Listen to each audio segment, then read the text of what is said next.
సీకట్ల సీతుల్లా బతుకుతున్నాం ఈ చిన్న గుడిసెలలో, కంటోలు బియ్యమే తింటూ ఉన్నాం మన ఎలా లేదురయ్యా.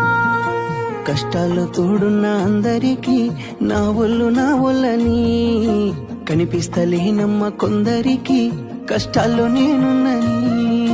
నా ఒళ్ళు నీ ఒళ్ళు ఏమున్నది అన్ని కాగితాల బంధాలు, అవి కాగితాలే జీవితాలను పోని అయినోళ్ళనే వదులుకుంటారయ్యా.